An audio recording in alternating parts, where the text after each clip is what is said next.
Okay, this is what happens when you're oh no, I'm too low. See, I can see that you want to move, but I'm not gonna let you. I'm not sick, I promise.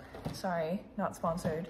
Okay, good afternoon. Well, I guess you can be watching this whenever. A couple of days ago, I asked you guys on Instagram to ask me questions about mental health, anxiety, OCD, or anything kind of related. If you've known me for a little bit, you obviously know that I have anxiety, generalized anxiety disorder, and obsessive compulsive disorder that was triggered by the thought of getting sick. I know a lot of people actually that I've talked to through social media deals with similar things, but because of that, and because I've been dealing with that my entire life, and because it was really hard for me, especially like in high school and getting used to all of it, I just love making these videos and talking to you guys about mental health. Anyway, I want to just go through a couple of these questions and answer some of them. The first question that somebody asked is, how am I doing really for me?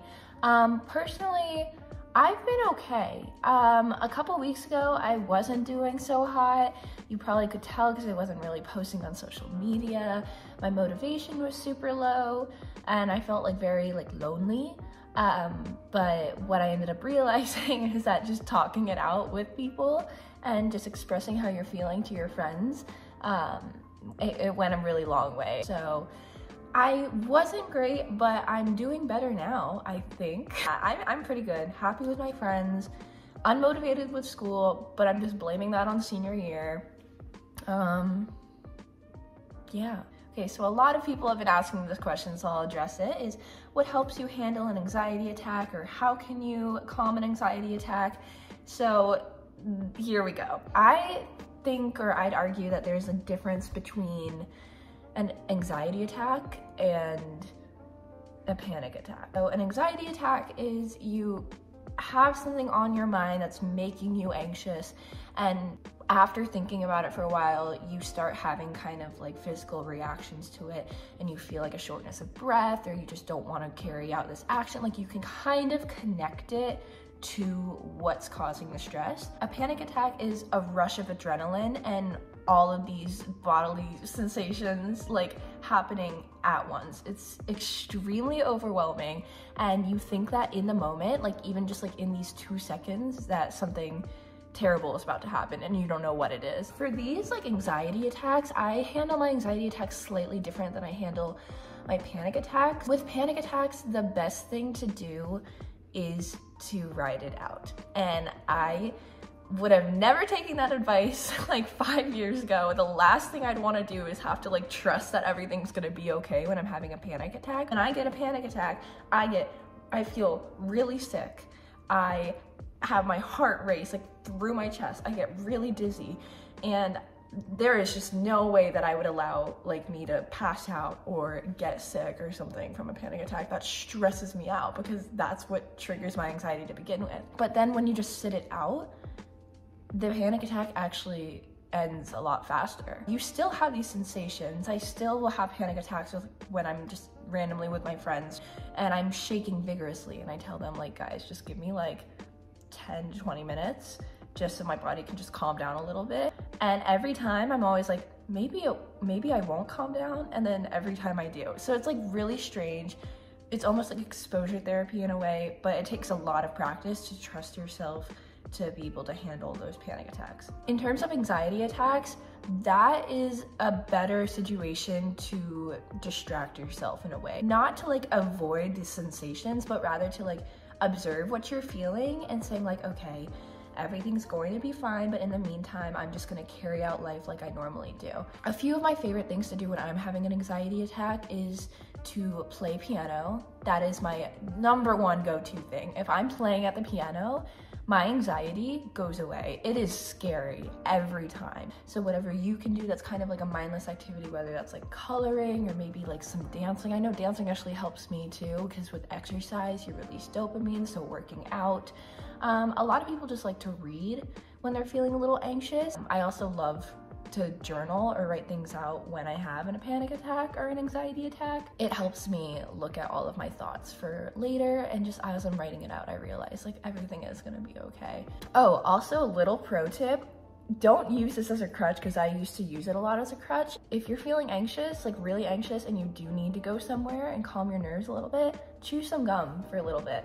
Now, don't obsessively chew gum, because little did I know that I used it obsessively as a crutch with my OCD and was just like always chewing gum, like in band class and in ballet. But when you're feeling nervous and there is a situation where you're like, oh, I could really use a quick fix right now to calm my nerves, gum is actually kind of nice. But there you go.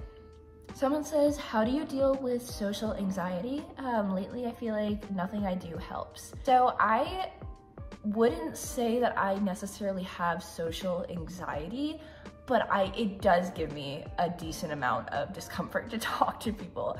Talking to like a larger audience, or talking to you guys, or just expressing myself on social media is so much easier than having to meet a stranger. I hate it. I absolutely hate it. But I don't get like anxious about it. I just don't like it at all. Unfortunately, you're gonna hate my answer, because one, I'm not licensed to be giving this advice anyway, but also I just keep saying it for everything, is you kind of just have to do it.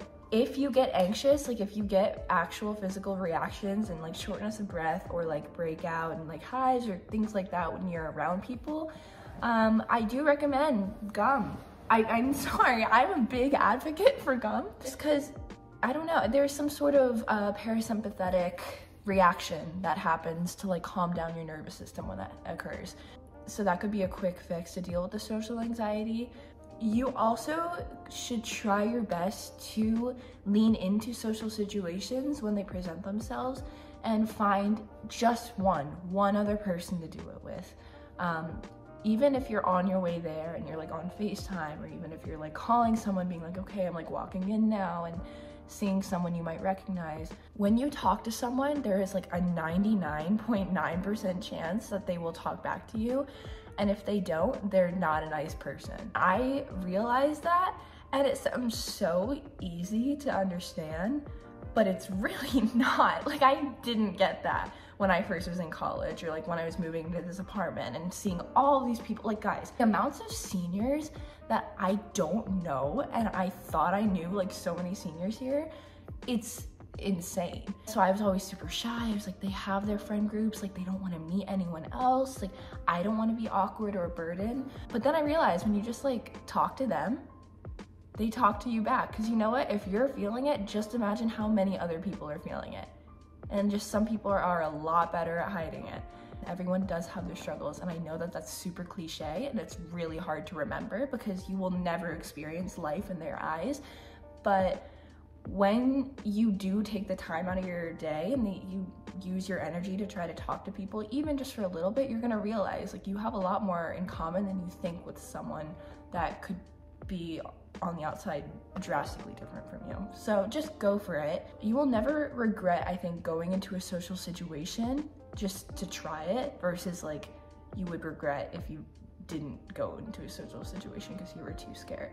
Does that make sense? I forget. These are moments when I realize I'm not good with words. Oh my God. Someone says, do you ever feel like something is missing and you don't know what? How do you deal with it?